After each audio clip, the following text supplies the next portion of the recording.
Muy buenas tardes, excelentísimos señores académicos, señores, señoras. Sean bienvenidos quienes están asistiendo a este acto telemáticamente en la otra orilla del Atlántico. Sean ustedes bienvenidos. Vamos a iniciar la segunda jornada sobre el desarrollo metodológico de los algoritmos humanistas. Como saben muy bien, desde hace ya más de 2 décadas, nuestra Real Corporación se ha empeñado en realizar toda una serie de investigaciones en torno a los estudios sobre los algoritmos humanistas. La primera sesión estuvimos realizando unas primeras consideraciones en torno a los elementos conceptuales, técnicas, modelos y algoritmos sobre lo que es la concepción moderna del humanismo. Ilustrábamos cuanto dijimos realizando un estudio del problema de la descarbonización mediante un algoritmo cuyas características eran muy especiales. Hoy vamos a continuar y para continuar me permito empezar diciendo lo que es en realidad un subconjunto borroso y lo que es en realidad un algoritmo. Para muchos de ustedes esto es muy conocido, pero quienes se incorporan por primera vez a nuestras reuniones sí que convendría que tuvieran una idea clara, sencilla y precisa. ¿Qué es un subconjunto borroso? Pues miren ustedes, no es más que un descriptor. Describe algo que puede ser una cosa, una idea y también un número. Si es un número, a este subconjunto borroso que describe un número le llamamos número borroso. Y a raíz de esto se ha elaborado una matemática numérica de la incertidumbre, en donde hay números, intervalos de confianza, se opera con números borrosos triangulares, números borrosos trapezoidales, etcétera, etcétera, etcétera. Y, como saben ustedes perfectamente, quienes siguen esta línea de investigación desde hace tiempo, pues hay una matemática no numérica de la incertidumbre. Es decir, llegamos a la conclusión que la matemática numérica de la incertidumbre, es decir, trabajando con números borrosos triangulares, que no es más que poner unas cotas a un valor del número, el número estará entre 1 y 5. Y suponemos una máxima presunción, no probabilidad, una máxima presunción que puede ser que entre 1 y 5 pues esté más bien al 5, 4. Entonces ustedes ponen una presunción 0 menos de 1 no, más de 5 tampoco, y lo más posible es que sea 4, que tendrá como valor de presunción 1. Por tanto, 0, 1,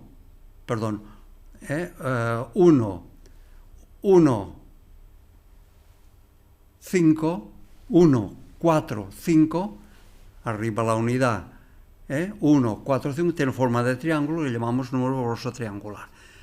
No insisto más. En cambio, sí voy a insistir brevemente en lo que es un, digamos, subconjunto borroso. El subconjunto borroso describe cualquier cosa, sea material, sea inmaterial, sea formal, sea real, lo describe a través de unas cualidades, características o singularidades, el número que quieran.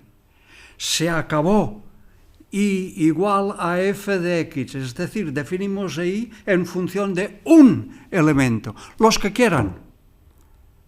A esta descripción, a estos valores que describen, se le denomina función característica de pertenencia. Déjenlo. Son descriptores, son características. Si describimos una persona, la podemos describir a través de su bondad. Caramba, qué subjetivo. Su altura. Caramba, qué objetivo. El color de la piel. Su vestir. Su formación. Etcétera, etcétera. Y todo esto nos describe una persona y los puede describir a través de un subconjunto borroso. Es decir, como saben ustedes, una serie de cuadritos en donde encima hay el nombre del descriptor, altura, capacidad cognitiva, atención, comida saludable, familia estable, etcétera, etcétera. Y dentro del cuadrito, en 0 y 1, si lo posee una cualidad muy elevada o poco elevada. Fíjense, qué manera más simple y sencilla de, caramba, decir lo que es un subconjunto borroso. Pues bien, ya tenemos un descriptor. El otro día, ¿qué describíamos? Describíamos, tratando el problema de la descarbonización, por una parte, los medios para descarbonizar, eran pues subvenciones del Estado, etcétera, etcétera, etcétera. Y por otro lado, pues lo que se descarbonizaba, un país, una industria, etcétera, etcétera. Fíjense qué sencillo. Ya tenemos la posibilidad de actuar a través de un subconjunto borroso. El otro concepto es el algoritmo. Se lo dije el otro día muy brevemente, hoy les lo explicaré un poquito más, nada, no mucho, un poquito más. El algoritmo es un procedimiento específico de cálculo, pero de tal manera que partiendo de unos datos conocidos,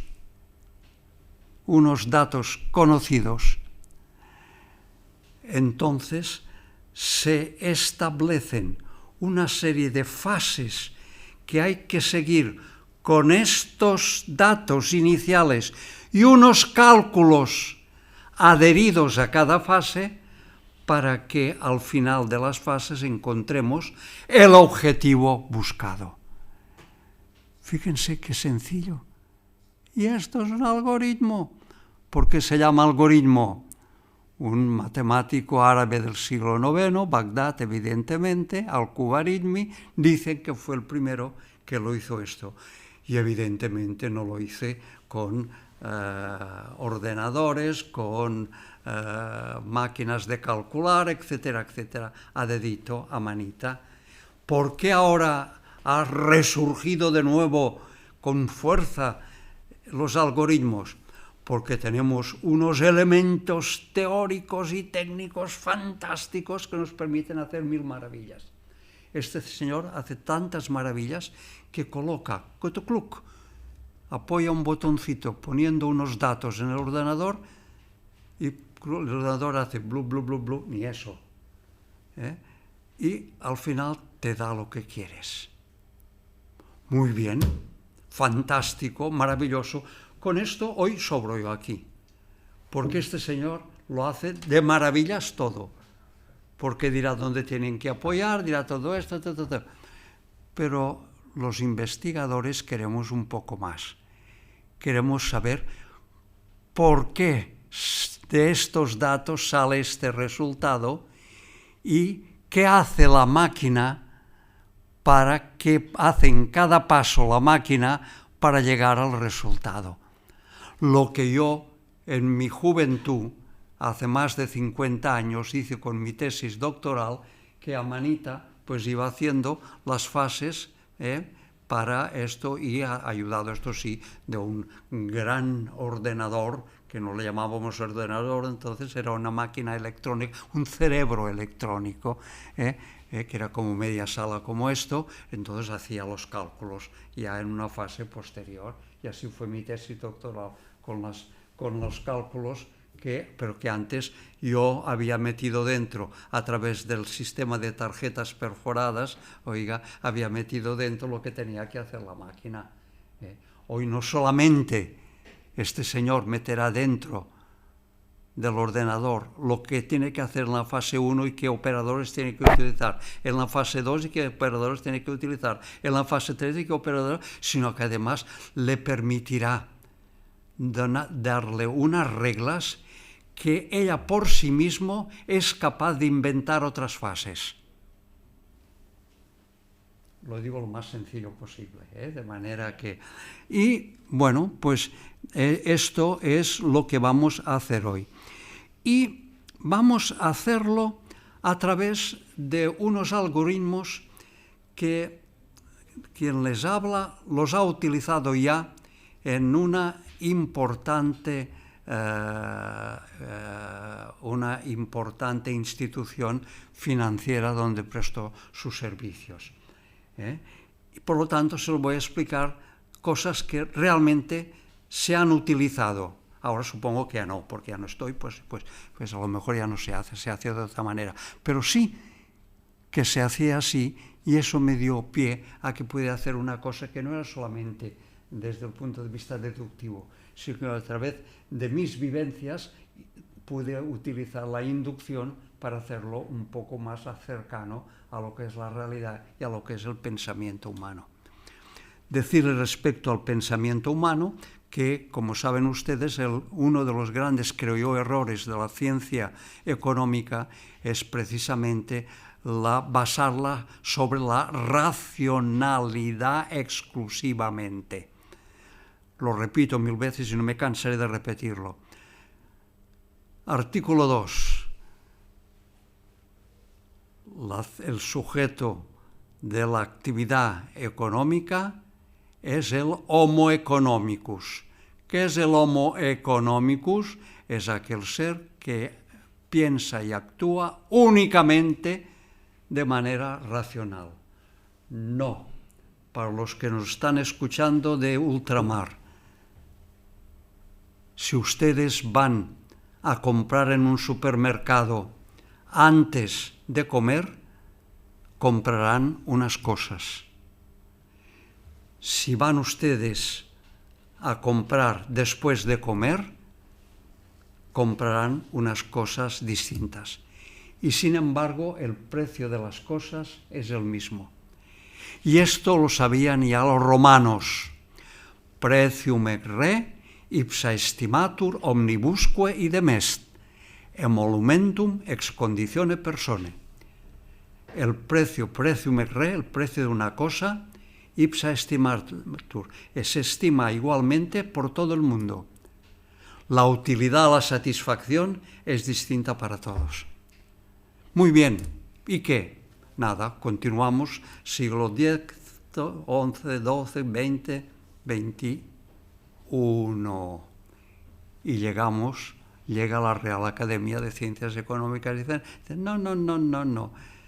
El sujeto de las relaciones económicas no es el Homo economicus que piensa y actúa racionalmente solamente, sino el humano, el humanismo, el humano, aquel que piensa, decide y actúa por la razón y por la emoción, la imaginación y todo lo que ustedes quieran. Imaginación, mi maestro Kauman decía.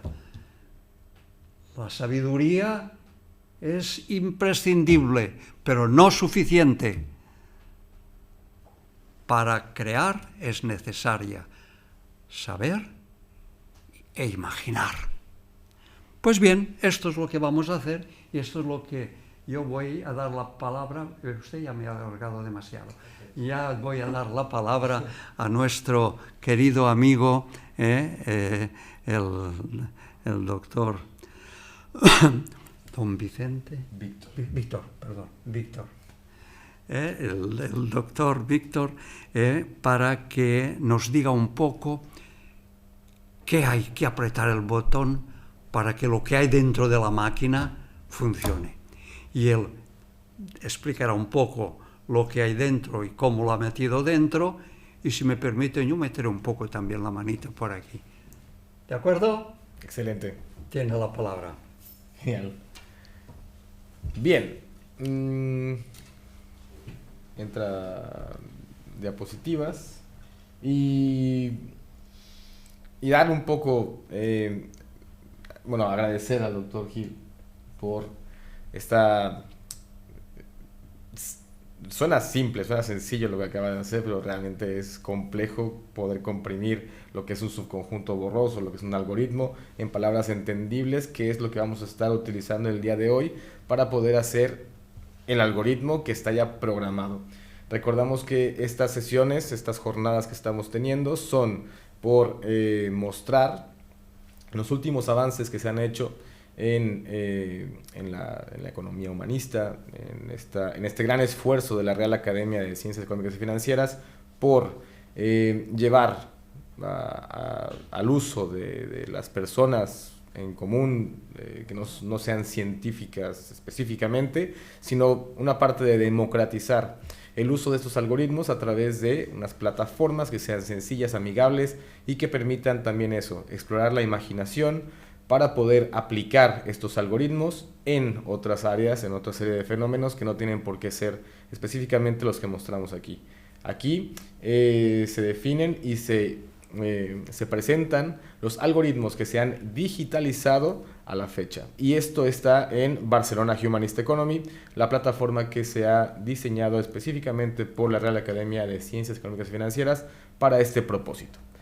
En Barcelona Humanist Economy ya encontraremos 7 algoritmos totalmente programados y funcionales, llevados de los libros a lo digital, utilizando tecnologías de avanzada en el uso de las tecnologías de las informaciones y comunicaciones, específicamente el uso de Python y Streamlit como potentes aliados para la generación de esta digitalización, lo cual nos permite una serie de ventajas que ya hemos mencionado en la jornada pasada, pero no deja de ser importante mencionar la flexibilidad y adaptabilidad con la que hemos intentado construir esta plataforma y que siguiendo la visión del presidente de la Real Academia, junto con el equipo de trabajo, es la idea que hemos tenido en la construcción de esta plataforma.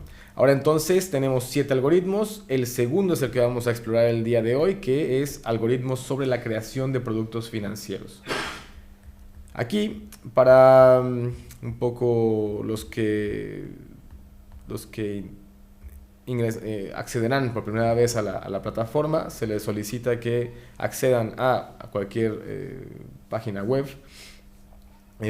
cualquier explorador, y buscar Barcelona Humanist Economy o ir directamente a la página web de la RACEF, la Real Academia de Ciencias Económicas y Financieras, y aquí podrán tener el acceso directo con un botón a el aplicativo digital. Si aún no cuentan con su registro, les solicitamos por favor que en la página de inicio de la plataforma pulsen el botón de registro, en donde ustedes podrán acceder a tener unas credenciales específicas que llegarán por correo electrónico y que ya se encuentra disponible para su utilización.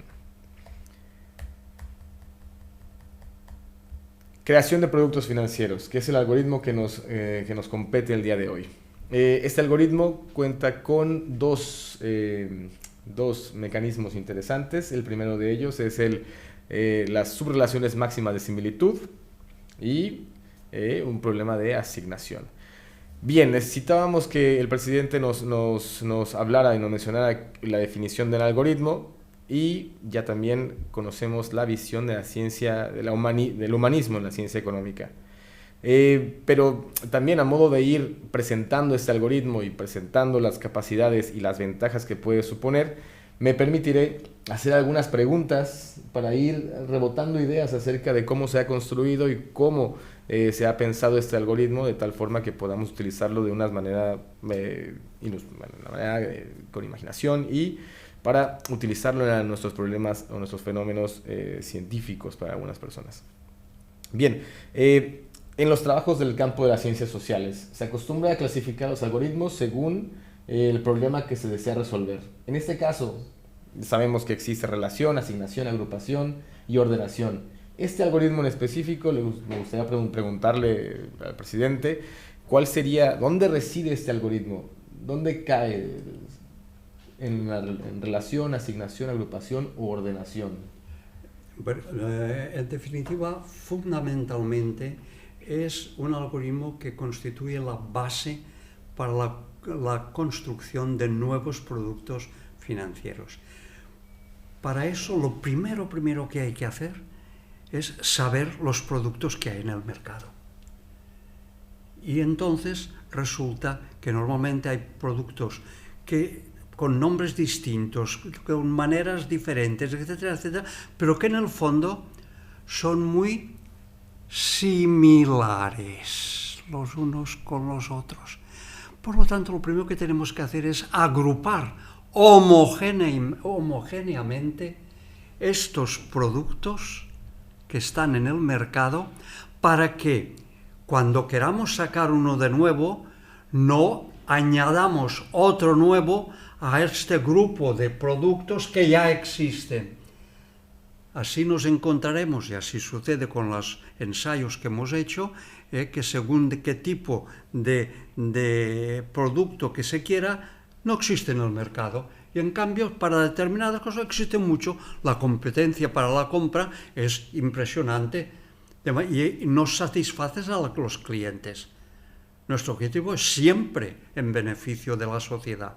Y lo que se necesita es, cuando tengo yo mis necesidades, entonces establecer aquel producto que se acerca más a las necesidades. Fíjese que voy dando ya operadores que vamos a utilizar en el algoritmo. El de acercamiento, el de alejamiento, etcétera, etcétera. ¿Lo ven? Por lo tanto, en principio, yo el primero que diría que hay que hacer es el de agrupación. Cuando tengamos ya los productos agrupados, sabremos qué características tienen unos fundamentalmente, qué características y qué falta en el mercado. Genial. ¿Sí? Comenzaremos entonces por agrupación y después podríamos, tal vez, si queda tiempo, si estamos aquí todavía, podemos hacer asignación, porque este algoritmo cuenta con esos dos mecanismos, esas dos capacidades que nos permiten toma de decisiones. Para ello, lo que hemos considerado más sencillo sería presentar un problema, un caso, y a partir de los resultados que se obtienen en este caso, pues poder extrapolarlo a otros fenómenos. Bien, hemos planteado un caso muy sencillo aquí donde una persona cualquiera busca realizar inversiones en una entidad bancaria, y para esto va al banco y pregunta acerca de algunos productos financieros que se puedan adaptar a sus características y a sus necesidades como cliente. En este caso, en un caso muy sencillo, muy simple, hemos planteado 4 productos y 4 características. Los productos serían entonces planes de pensiones, renta variable, seguros de ahorro, depósitos a plazo fijo.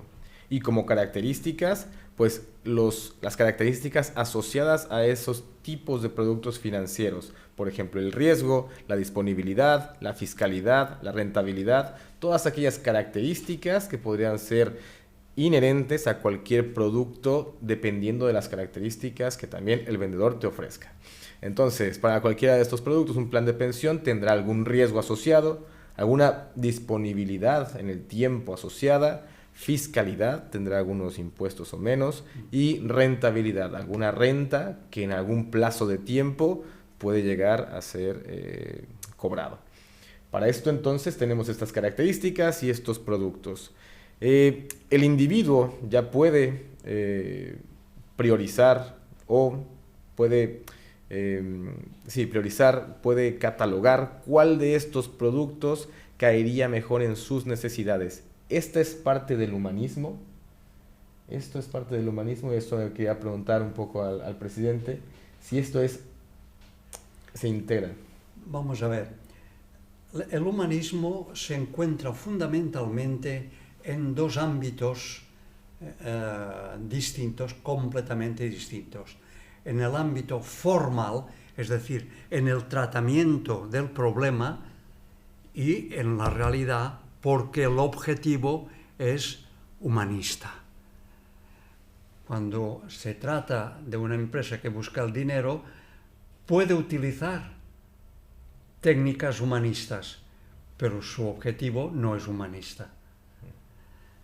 Al revés, a veces hay gente que está trabajando en ONGs, el humanismo, a la gente que está ahora en Gaza o está ahora en Ucrania, etcétera, pues oiga, el humanismo es máximo, pero el tratamiento puede ser que no conozcan las técnicas. ¿Por qué? Porque lo que caracteriza el humanismo normalmente no es racional, sino que es emotivo, es de servicio a los demás, etcétera, etcétera. No es objetivo, es subjetivo. Ya saben la alergia que han tenido los economistas, todos, desde el número 1 hasta el número 99,999. Es la alergia que han tenido a numerizar la subjetividad. La Real Academia lo ha hecho. Por tanto, dos ámbitos del humanismo. Claro, nosotros lo que tenemos que hacer es trabajar lo más profundamente posible en el ámbito formal, en crear instrumentos capaces de poder tratar el humanismo de la realidad. Ya se puede hacer, ya lo ha hecho usted, ya lo he hecho yo, ya lo ha hecho usted y usted. Y usted y usted. ¿De acuerdo? ¿Es esto lo que...? Genial. Así vamos dando muy bien, una muy contextualización bien. del tema. Estos productos financieros con estas características, dependiendo del individuo, se pueden graduar, se le puede dar un nivel o un grado a estas características, y por eso era importante que el presidente nos mencionara el concepto de subconjunto borroso, que aquí el subconjunto borroso estará ligado a una escala. Proponemos alguna escala, que esta puede ser diferentes escalas. En nuestro caso, y por practicidad, hemos seleccionado la escala endecadaria. Una escala de 11 puntos que va desde lo 0, falso, hasta el verdadero, en 11 puntos equidistantes, en los cuales podemos evaluar con un grado o nivel cada una de esas características que se propone para cada uno de esos productos financieros. Y aquí puede residir en el tipo de persona, con sus valores, con sus características, con su forma de pensar y su pensamiento, cuál evaluación le asigna a cada cual de las características. Esto es más o menos así, doctor. Exactamente, sí, señor. Muy bien. Aquí tenemos dos perfiles, por ejemplo, dos personas, que sería una persona conservadora y una persona agresiva en relación al riesgo asociado a un producto financiero. Y aquí bien se podría preguntarle a la persona, siendo 0 totalmente falso, siendo 1 totalmente verdadero y siguiendo una escala endecadaria, ¿qué tan atractiva le resulta la característica, por ejemplo, 1 del producto 2 a la persona? Y algunas personas dirán, pues 0,2, y otras personas dirán 0,9. Este 0,2 y 0,9 responde a qué tan atractiva es a partir, por ejemplo, del riesgo asociado. Si una persona es de corte moderado, pues entonces valora poco. Pero si una persona prefiere el riesgo, y la pregunta en la escala endecadaria va asociada a ese nivel, pues aumentará a 0,9. Esto se puede extender. Muy bien, sí señor. Así mismo es un buen ejemplo. De manera que piense una cosa, además, que la persona que es alérgica, perdonen que repita esta palabra porque es muy queda en la memoria, que es muy conservadora y que por tanto no asume el riesgo, no desea asumir el riesgo, es muy conservadora. Si ustedes ponen lo contrario de persona aventurera a una persona conservadora, verá que este señor es a la vez arriesgado y conservador. ¿A condición de qué? De que diga que es arriesgado en un grado 0,2 y conservadora en un grado 0,9. Genial. Entonces, con estas valuaciones, si seguimos haciendo estas mediciones de las características para cada uno de los productos, podríamos ya llegar a una matriz. A la matriz de una matriz R borrosa en este caso, donde cada uno de estos números ya ejemplifican el grado de atracción de cualquiera de estos productos por características de cada una de las personas. Y es ahí donde esto reside el gran potencial, porque cada una de las personas puede elegir qué grado o nivel tiene para cada uno de ellos cada uno de los productos y cada una de las características. Ahora, el objetivo sería encontrar de forma homogénea cuáles productos, por ejemplo, serían más atractivos para esta persona a partir de un algoritmo. Y este es el algoritmo de creación de productos financieros. Nace o se inspira en algo, en un problema de este tipo. Sí, señor. Sí. Pero acuérdese usted de que el primer día, para quienes no están en el mundo de la matemática, les rogábamos que no se asusten cuando hablamos de una matriz, ¿no? Matriz borrosa, además, madre mía. No, una matriz no es otra cosa que una relación entre unos elementos y otros, y borrosa cuando no está limitada al 0 y al 1, a verdad o mentira, sino que existen grados de verdad y grados de error o de mentira o lo que sea necesario. Por lo tanto, aquí veo que en los planes de inversiones, en cuanto al riesgo, pues bueno, la matriz nos dice que en los planes de inversiones, pues el riesgo sí, se prefiere más. Se prefiere, es decir, hay una preferencia a los planes de inversiones cuando y en la disponibilidad, por ejemplo, pues es sí disponible, pero los hay que son más disponibles. Aquí no veo que ninguna que esté. Sí, 0,7, la renta variable y el seguro de ahorro son más disponibles que los planes de pensiones, un poquito más. Sí, en este caso responde a la preferencia del individuo, de las personas. Cada persona es distinta, afortunadamente. Exacto. Pues el algoritmo de creación de productos financieros consta de 13 pasos que están bien descritos en la literatura por el doctor Gil Aluja, y lo que se reduce a lo que llegamos al final de la aplicación de estos algoritmos y de este algoritmo específicamente de los 13 pasos para la creación de productos financieros sería algo como esto: grupos de elementos que están homogéneamente agrupados, la redundancia. En este sentido tendríamos el grupo 1, el grupo 2 y un grupo que es por sí mismo un grupo, el grupo 3.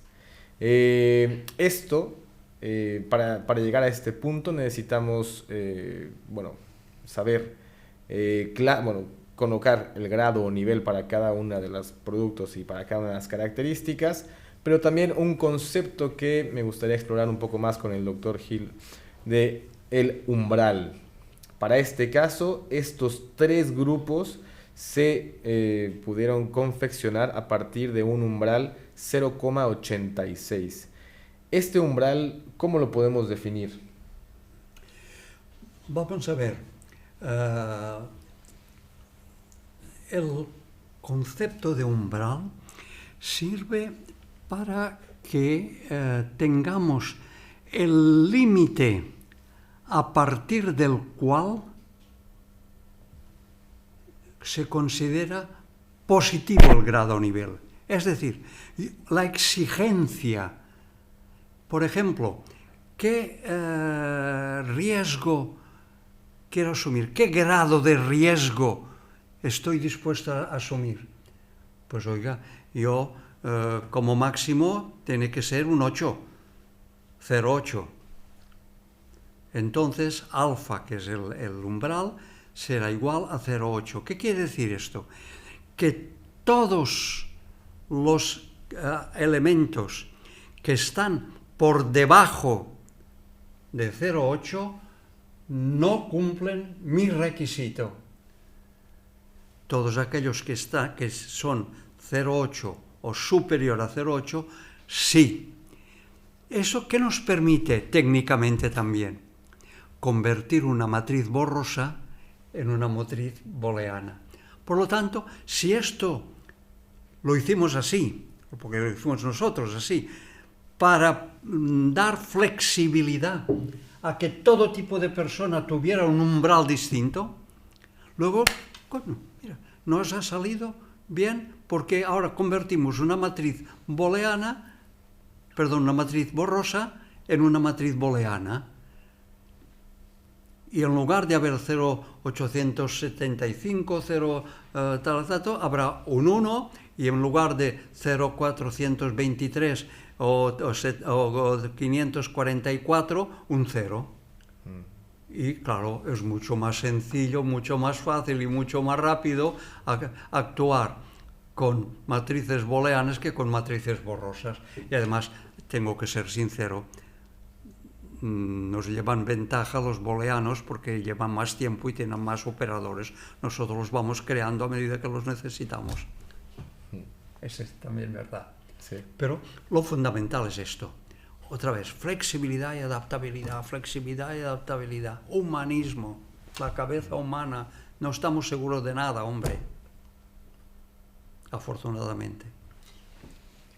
En este caso, llegaríamos a la meta de este algoritmo, que sería de una serie de características asociadas a una serie de productos financieros.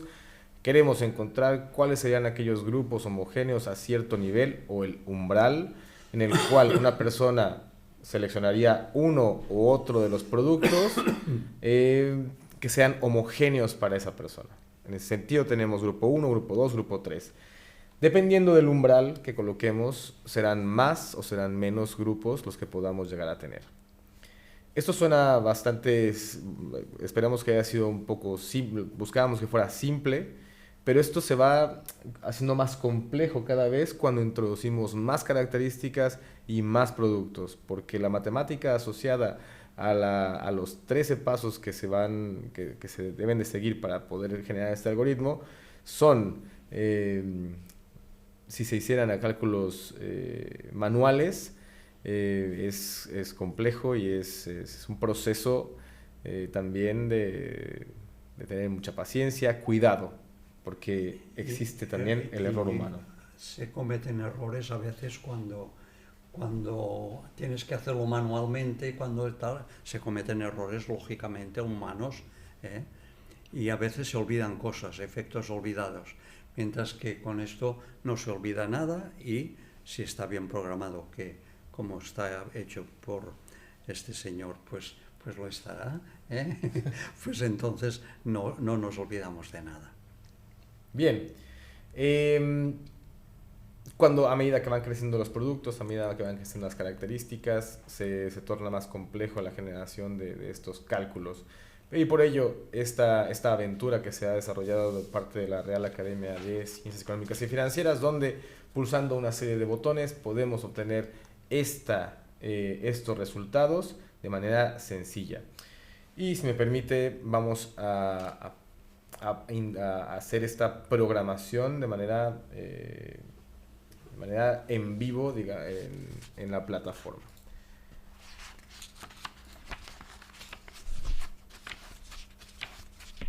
Pasamos a la visualización de mi pantalla, donde accederemos directamente a la plataforma Barcelona Humanist Economy. Tomen nota si quieren, para acceder, para que si llegan a casa y les apetece, pues hacer un ensayo, que sepan dónde hay que poner el dedito para apretar el botoncito. Exacto. Vale. Pues ahora entraremos como invitado. Vale. Y pulso para que se vea la pantalla completa. Bien. Entraríamos, por ejemplo, a la página de la RACEF, de la Real Academia de Ciencias Económicas y Financieras, pulsando el botón en cualquier navegador de internet. Podríamos encontrar el botón de algoritmos humanistas, esto en la página principal de la Real Academia de Ciencias Económicas y Financieras. Al pulsar nos llevaría directamente a el aplicativo web que hemos desarrollado para alojar todos los algoritmos que estamos ya programando, digitalizando. Bien, si aún no se cuenta con el registro, les solicitamos por favor que accedan a que pulsen este botón de registro, donde podrán obtener sus claves de acceso. Para nosotros que ya tenemos las claves, entraríamos en movh.com.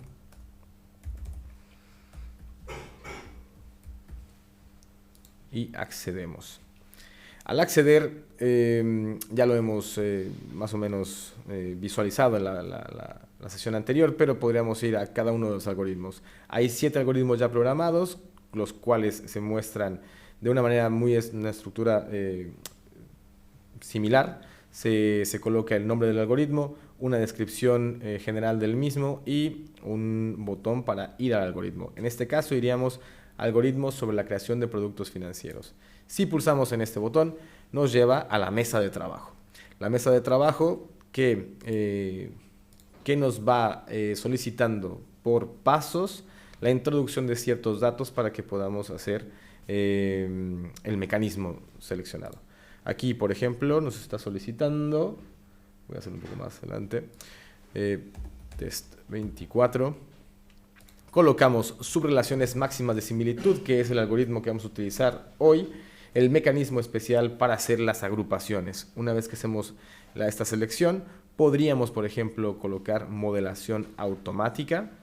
En la modelación automática ya podríamos nosotros cargar una serie de hojas de cálculo que tengamos prefabricadas, y si nosotros buscamos esos datos, podríamos pulsar, cargamos, el sistema ya comienza a tratar estos datos y los cataloga por filas, columnas, hace las matrices necesarias. Pulsamos algunas de las opciones de modelado que tenemos a disposición, que una de ellas es distancia de Hamming, distancia de Minkowski, que cualquiera de sus distintos niveles podría ser cualquiera de las anteriores. Podríamos también utilizar otro concepto, que es el coeficiente de adecuación y el umbral. Aquí pulsaríamos estos datos y el sistema nos arrojaría ya resultados. Pero antes de pulsar esto, me gustaría preguntar al doctor Gil si nos podrá dar una breve explicación acerca del coeficiente de adecuación y por qué se interesaría también mirarlo.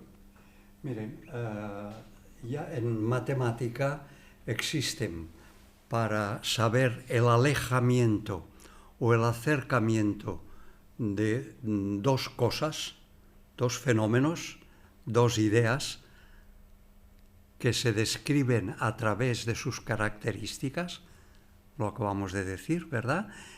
Pues el alejamiento, existen dos operadores, dos operaciones a realizar. La primera es buscar la distancia. Cuanto más alejado está uno del otro, la distancia es mayor. Entonces, establecemos, por ejemplo, que las distancias estarán entre 0 y 1, también, si quieren ustedes, y unas cosas que están muy alejadas, la distancia será 0,8, 0,9 y 1 son y los que están muy cercanos, pues 0,1, 0,2, 0,3. ¿Lo ven? Bien.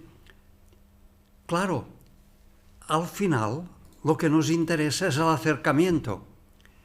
Entonces la distancia tiene un pequeño inconveniente, que es cuando has encontrado la distancia, por ejemplo, 0,8, caramba, pero yo quiero el acercamiento, ¿qué tengo que hacer? Es muy sencillo. 1 menos la distancia será el acercamiento.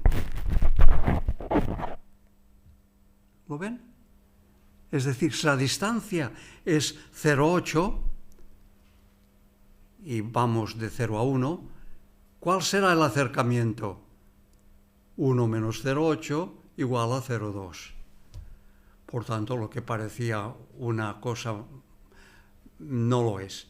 ¿Por qué yo prefiero ir a la distancia que al coeficiente de adecuación, que les explicaré luego? Pues porque al hacer la distancia te encuentras más dentro del problema y se te ocurren más cosas que puedes hacer con el operador. Al tener que pasar de alejamiento a acercamiento, caramba, pero si esto me conecta con esto me he encontrado 1000 veces, de manera que es una fuente de iluminación para poder ampliar el trabajo. Nada más. Si no tuviéramos la posibilidad automática de pasarlo a acercamiento, 1 menos, no valdría la pena. Pero en cambio, me gusta menos, lo hago, y aquí está, utilizar el coeficiente de adecuación. ¿Qué es el coeficiente de adecuación? Es un coeficiente que está también entre 0 y 1, pero te da directamente ya el acercamiento. Y es aquello que hacemos 1 menos, lo hacemos ahora. 1 menos la distancia más el alejamiento, con tal de que sea menor que que esté entre 0 y 1. Ya está. ¿Lo ven? Simplemente es cuestión operativa. Y si ven ustedes que mis trabajos, cuando no hago las dos, hago una de ellas, es porque me es más sugerente a efectos posteriores de hacer reflexiones. Que en definitiva luego lo que tenemos que hacer es, ¿qué sacamos de esto? Bueno, si al final tienes 0,428, ¿y qué es esto? ¿No? Esto me sirve para decir que esto me permite que el producto tiene esto en cuanto a su seguridad, esto en cuanto a su liquidabilidad, etcétera, etcétera, etcétera. ¿Lo ven?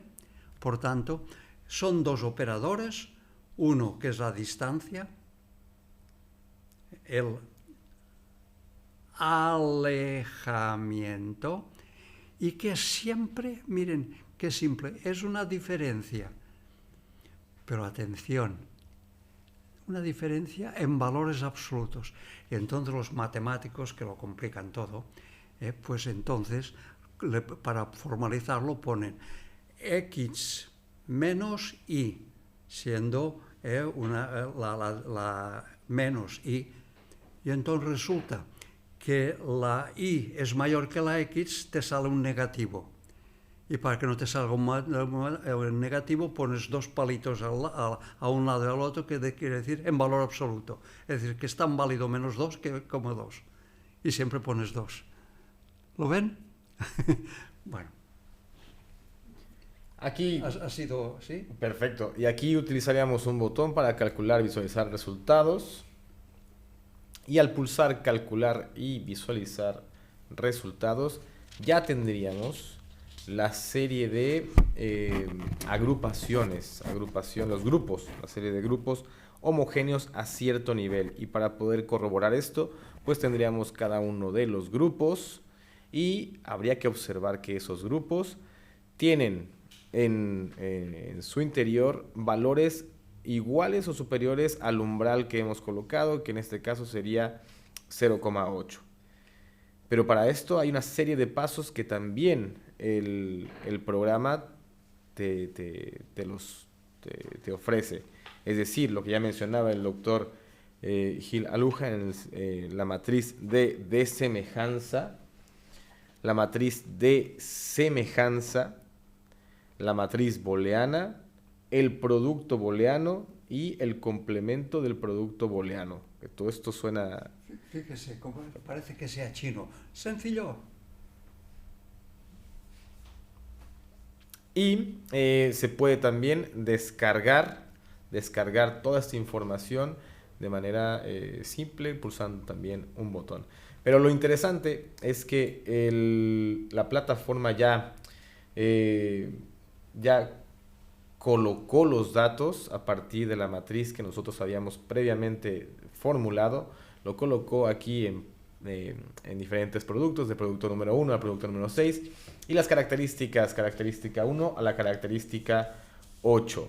La plataforma también está configurada para, en caso de que nosotros deseemos hacer alguna modificación específica de alguno de estos datos, se puede hacer de manera simple, pulsando 0,8 o 0,2 en cualquiera de los datos.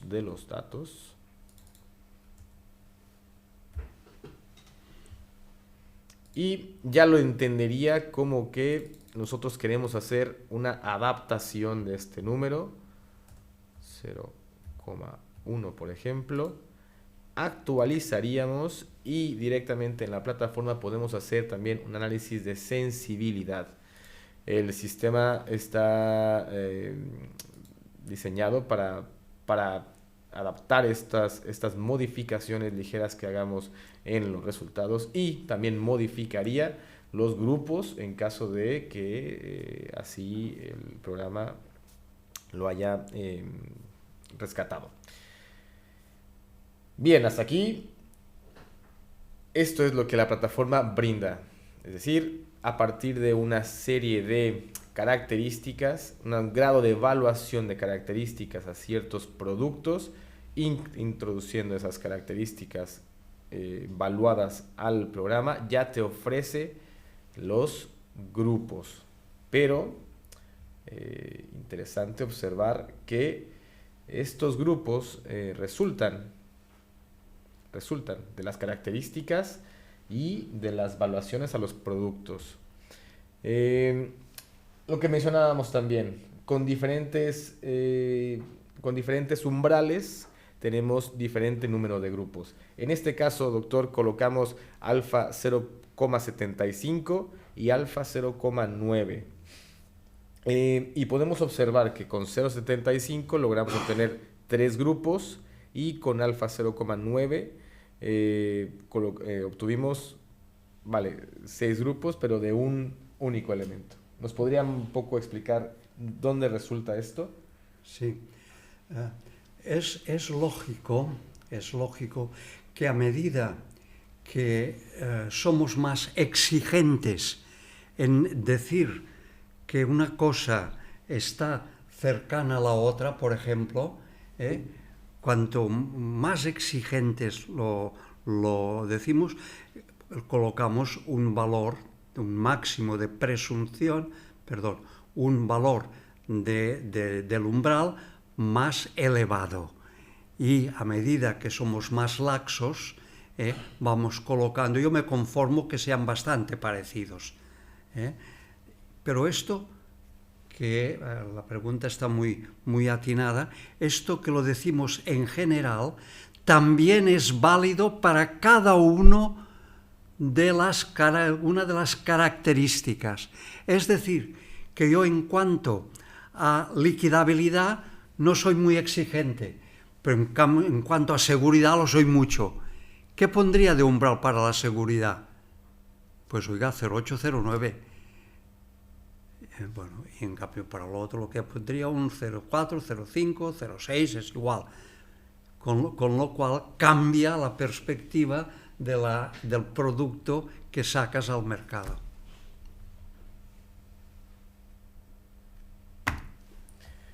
Esto que hemos realizado... Esto no está en lo que acabo de decir, de hacerlo por características. Se podría implementar. Pero es igual, no pasa nada. Es que se me acaba de ocurrir. Esa es una parte que podríamos experimentar porque, bueno, la bibliografía actual coloca un umbral específico para todas las características. Claro. Sin embargo, si la alfa matemática... sub 1, alfa sub 2, alfa sub 3, alfa sub 4, ya tiene usted diferente. Y entonces cada uno además, para cada persona también se haría mucho más diferente la necesidad de un producto. Con lo cual la institución financiera tendría un abanico más amplio para poder realizar. Y claro, todo esto que acabamos de realizar, pulsando una serie de botones, en general agrupan estas 13 pasos que se describen en la bibliografía del Dr. Gil Aluja. Todo esto que acabamos de realizar está bien documentado y se puede localizar ya en la plataforma. En la parte superior pueden descargar la bibliografía, pulsan en la bibliografía y se van directamente a este documento donde se establecen estos 13 pasos con los cuales se puede realizar este algoritmo. Si le parece bien, doctor, vamos a hacer un poco más de mecánica de este algoritmo para que las personas también que nos están mirando vean cómo hemos llevado de la parte, con una simple serie de botones, cómo hemos llevado toda una serie de procedimientos matemáticos. Y si le parece bien, comenzaríamos tal vez aquí en el punto 4, donde se halla la lejanía de cada producto financiero con los demás mediante un operador de distancias relativas. Y aquí le quería preguntar un poco acerca de esta formulación que está en la bibliografía y que es la distancia de Hamming. Y aquí ya lo ha mencionado, pero ¿por qué se utiliza la distancia de Hamming y qué ventaja supondría esta? Bueno, yo creo que la ventaja más evidente e inmediata es la sencillez. Y las cosas sencillas casi siempre son más operativas y provocan menos rechazo. Hay la que también se utiliza bastante es la distancia euclídea, que la distancia euclídea es la misma que la de Minkowski, pero en lugar de los dos palitos que hay, es decir, en valor absoluto, van dentro de un paréntesis y elevado al cuadrado. Con lo cual, pues tenemos también valores que siempre estarán entre 0 y 1, pero la diferencia no es homogénea a lo largo de todo el recorrido por el cuadrado. Así como en esto son décimas, el resultado no es exacto. Y entonces, en casos especiales sí vale la pena, pero en casos generales es cómodo, es sencillo y tienes la ventaja de que la separación es de una décima para cada uno de los estos. La distancia de Minkowski lo único que hizo fue generalizar todas las distancias. Es decir, no existe una distancia de Minkowski específica. Minkowski cogió y dijo, mira, ya que la distancia de Hamming es I sub 1 menos x sub 1 en valor absoluto, y la distancia de Euclidea es x sub 1 menos y sub 1 al cuadrado, pues hagamos y sub 1 menos x sub 1 elevado al cubo en distancia absoluta, porque entonces sí que te puede resultar negativo, y todos los pares no necesitan valor absoluto porque lo son ya en sí mismo, solo son valores positivos, y los que son potencias impares, pues sí necesitas la valoración absoluta. Esto no sé si interesa demasiado porque es muy técnico, pero bueno, digamos, porque mucha gente dice, utilizaremos la distancia de Minkowski. Por favor, Minkowski nos dio una fórmula para por una gran cantidad de distancias. La generalización. Y la información que podemos tener acerca de la matriz, o la información que nos brinda esta matriz de desemejanza o de alejamiento, es de las características que el individuo ha evaluado de los productos asociados a los productos financieros, cuáles de ellos tienen mayor distancia entre sí, es decir, aquellos elementos que productos contra productos, cuáles se encuentran más alejados. Si nosotros hacemos el complemento, lo que bien denominaba el doctor Gilaluja, encontraríamos la matriz de acercamiento, es decir, 1 menos lo que nos brinda la matriz de desemejanza, pues sería la matriz de acercamiento, de semejanza, es decir, cuáles de los productos contra sí mismos tienen mayor semejanza, similitud, a partir de únicamente hacer el complemento de la matriz anterior. Como paso número 7, 8 y 9, vamos a hablar un poco también acerca de de la matriz booleana y de la reducción booleana, que esto es una parte, la parte más, digamos, más fina tal vez de este algoritmo. Entonces, a partir del umbral que ya mencionábamos, por ejemplo 0,8, pues aquellos elementos en la matriz de semejanza se convertirán en unos u ochos, en unos o ceros, perdón, si sobrepasan ese umbral. Y a partir de aquí se generan la matemática booleana que seguirá el complemento. Sí. Álgebra booleana, suma booleana. Esto. Bueno, sí. Vamos a ver aquí una cosa. Voy a ir a lo más comprensible. Sí. Miren, las matrices, como las relaciones, tienen unas cualidades. Por ejemplo, una matriz puede ser cuadrada, 8 por 8, o puede ser rectangular. ¿Lo ven? Bueno, en este caso, para que podamos hablar de similitud, no de semejanza, de similitud, es más potente la similitud que la semejanza. Porque para la semejanza solo hace falta que la matriz sea una matriz cuadrada y reflexible, cuadrada, reflexible. ¿Qué quiere decir la reflexibilidad? Que la relación de un elemento consigo mismo es total. Por tanto, en la diagonal principal hay todo lleno de unos. Y la gente dice, coño, aquí, ¿qué pasa con tantos unos aquí? Nada, simplemente que te quiere decir que si hablamos de semejanza, la semejanza, pues basta con que digamos que la semejanza de un elemento consigo mismo es la unidad, es total y absoluta. Y además es una matriz de semejanza, es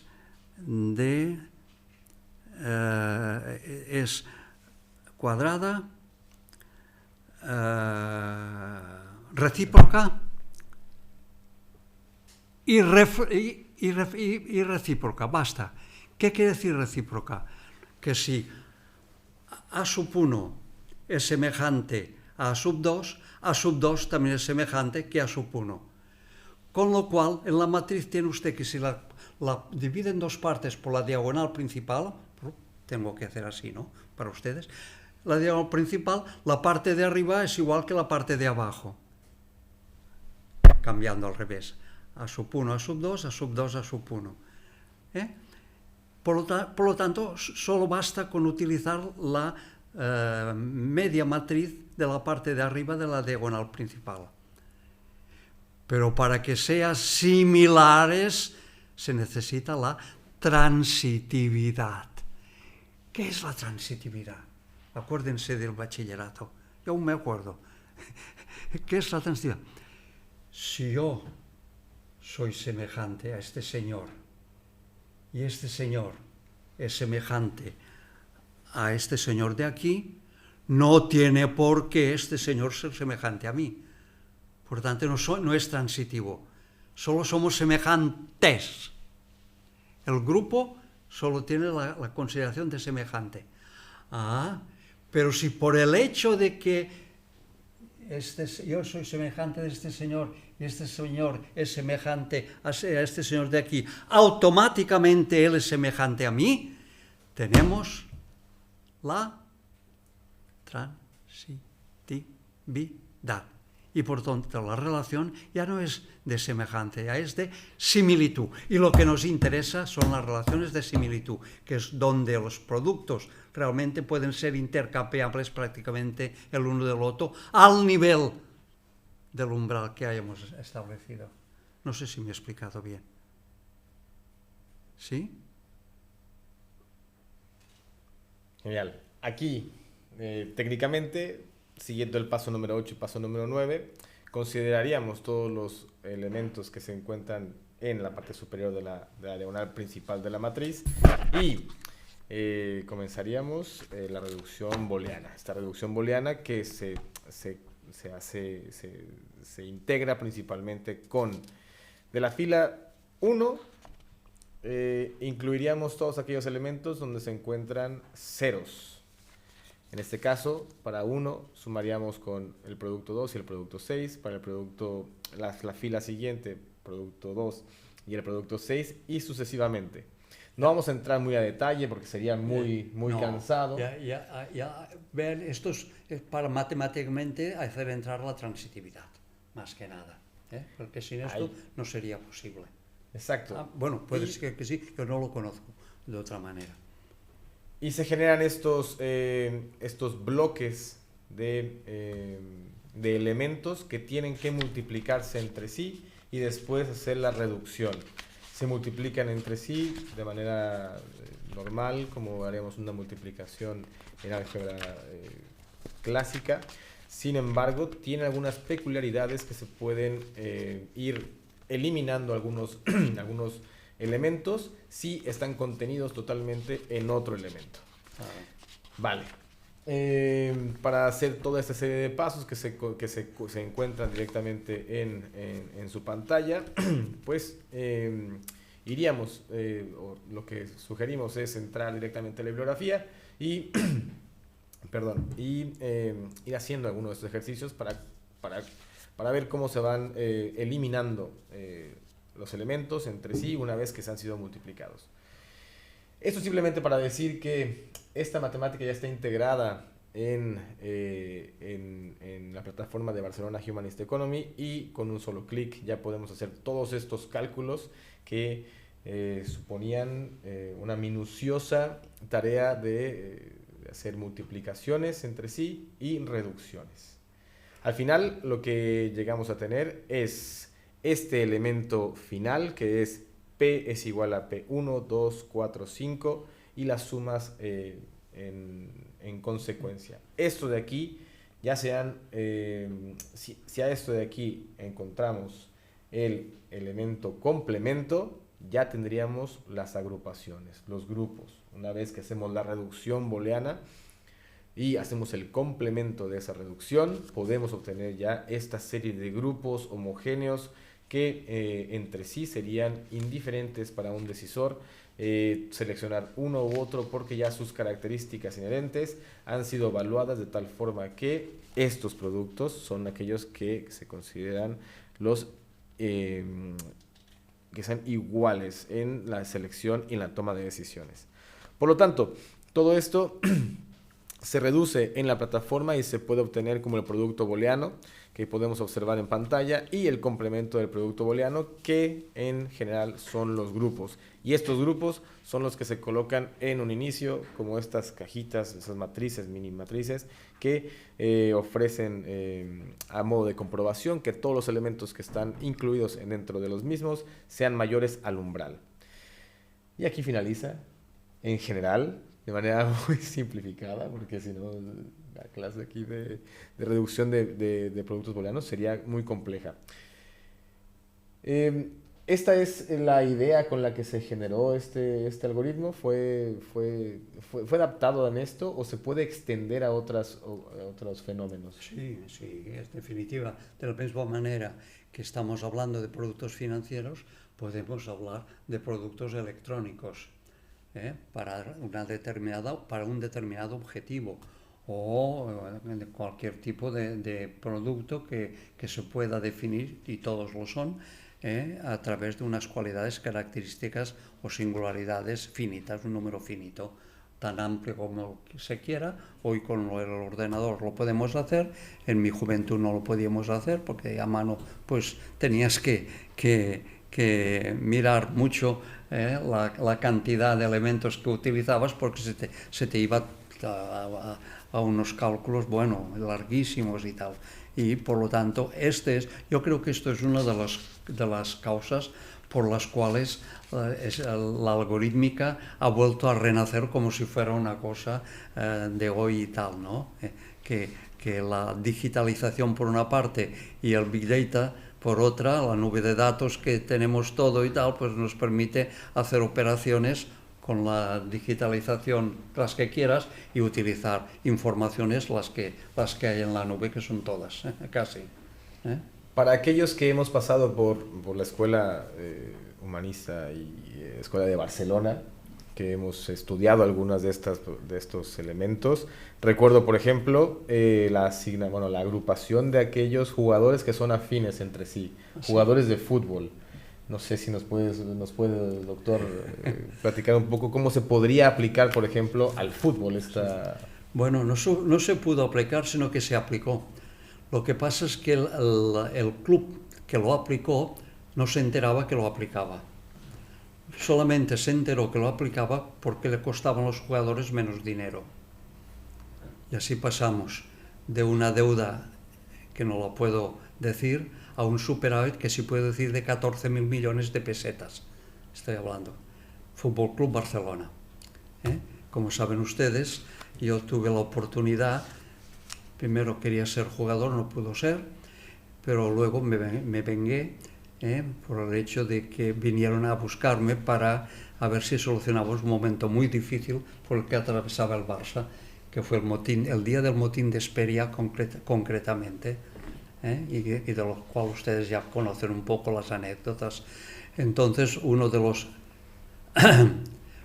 de las cosas que hicimos a través de un colaborador familiar mío, que hizo un algoritmo sobre el fichaje de jugadores.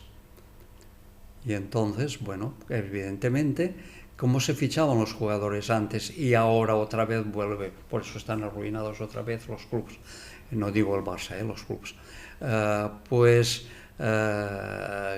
¿Qué sucede? ¿Qué hacían ellos antes? Pues mire, ¿cuál es el mejor jugador del mundo? A este lo fichamos. Bueno, te hacían pagar el oro y el moro. En cambio, este jugador a veces, casi siempre, no funcionaba. ¿El por qué? Porque no era en el que se necesitaba. El puesto del equipo delantero centro, por ejemplo, las características no tienen por qué ser iguales al del portero. Es decir, no son iguales que al portero. Los defensas tienen una característica según cuál. ¿Qué hicimos nosotros? Pues lo que hicimos es describir cada puesto del equipo mediante un subconjunto borroso. Características: flexibilidad, juego de cabeza, tiro limpio en el juego, etc. No beber alcohol, no salir por las noches, todo. Hicimos esto así. y para cada puesto de trabajo teníamos un algoritmo que era, digamos, formal, aquel que teóricamente, si existiera, sería ideal para el equipo y según los métodos del entrenador, el tipo de juego a realizar, etcétera, etcétera. Por tanto, teníamos 11 subconjuntos borrosos. Y cuando se quería comprar un jugador, tenían que venir a la Comisión Económico-Estatutaria, de la cual yo era presidente, y pedirnos permiso para gastar un dinero que no le dábamos si antes no pasaba por el algoritmo. ¿Qué hacíamos? Que nos dijeran esto, ¿cómo es así? ¿Cómo es? Y muchas veces, sin hacer nada más, nos enterábamos que el jugador era un trapella que salía por las noches y que rendía poco y que era no sé qué, no sé cuántos. Y otros al revés, que quizá no eran tan buenos tirando a puerto, pero eran buenos en definitiva. ¿Qué hicimos luego? Pues un algoritmo de asignación. Por un lado, las 11 características y por otro lado los jugadores. Y a través de esto llegamos a la conclusión de que el mejor jugador nunca fue el que costaba más dinero. Ahorramos millones. Bueno, esto está escrito incluso en revistas francesas, porque aquí no les interesaba esto. Las revistas francesas pues sacaron el caso como un caso de éxito en la gestión financiera del deporte. Y al que hizo este algoritmo y lo aplicó y tuvo tal, fue fue designado uno de los 5 mejores gestores deportivos del mundo por el algoritmo cuando se enteraron. Sí, señor. Bien. En la homogeneidad, en la creación de productos financieros, en este umbral y estos grupos que se hacen, pues igual sería, si un jugador se lesiona, podrías intercambiarlo por algún otro jugador de las características, las mismas características, que sea homogéneo, ¿no?, entre ellos. El algoritmo, si están interesados, creo que tengo, porque publicamos con motivo del centenario del Barcelona, publicamos un libro que las universidades, cada universidad hacía un artículo deportivo en homenaje al centenario del Barcelona. Núñez lo financió y salió publicado, y guardo algún ejemplar en el que hay, entre otras cosas, arquitectura, pues el diseño de un nuevo estadio, y tal, etcétera. Y el primer artículo era el fichaje de un jugador, que es el algoritmo, que está completo, pero no está digitalizado aquí. Pues, entonces lo hacíamos a mano. Pero era suficiente, como muchas veces, era ponerle un poco de lógica, nada más, las cosas. Porque yo he visto clubes, no el Barcelona, que me han llamado para que les asesorara para el fichaje de un jugador, y me presentaban los jugadores en un catálogo con fotografías del jugador que se tiraba por aquí. Esto me pasó una vez en Madrid, en el restaurante de un hotel. Oiga, de verdad, comprar jugadores por catálogo. Claro, uno pensaba que detrás tenía que haber otra cosa que la estupidez humana, a pesar que, como dice Einstein, solo hay 2 cosas infinitas en el mundo. El cosmos y la estupidez humana, y del cosmos pronto sabremos dónde empieza y dónde termina. Ya no les digo a usted que la estupidez humana no. Bueno, perdón. Cada vez más se aplican este tipo de algoritmos, en específicos de la creación de productos financieros, y específicamente con el algoritmo de las subrelaciones de máxima similitud. Se han aplicado, por ejemplo, en análisis de regiones, en agregación de ciudades, en agrupación de grupos homogéneos de portafolio de productos financieros. cada vez más en la ciencia. Y con estos aplicativos pues se promueve el uso de no solamente científicos, sino de cualquier persona que desee utilizar este tipo de algoritmos para generar agrupaciones homogéneas de manera simple y pulsando una serie de botones, que esa es la meta de esta digamos, aventura. Hasta aquí muy bien, cerramos pues el oiga, algoritmo. me parece que hemos abusado un poco de la gentileza y de la generosidad de nuestro auditorio aquí y de nuestro auditorio entre otras partes de México. Saludamos desde aquí a quienes nos están viendo y escuchando en el otro lado del Atlántico. ¿Abrimos tal vez a alguna pregunta? O... Sí, no sé si quieren hacer alguna pregunta o alguna consideración.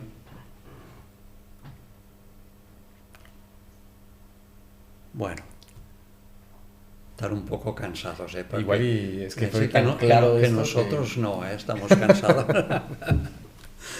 Voy a mirar yo si tengo algún ejemplar aquí del libro del Barça.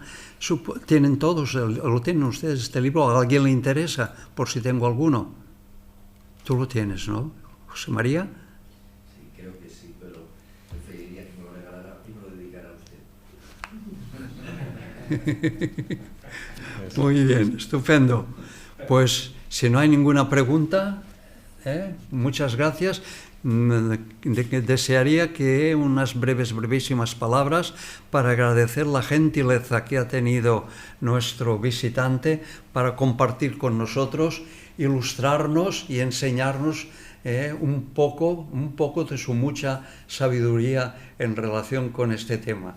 Esperamos que esto sea una de las ocasiones que podamos tenerle en el futuro aquí con nosotros. Muchas gracias, doctor. De manera que esta es su casa. Gracias a todos. Muchísimas gracias.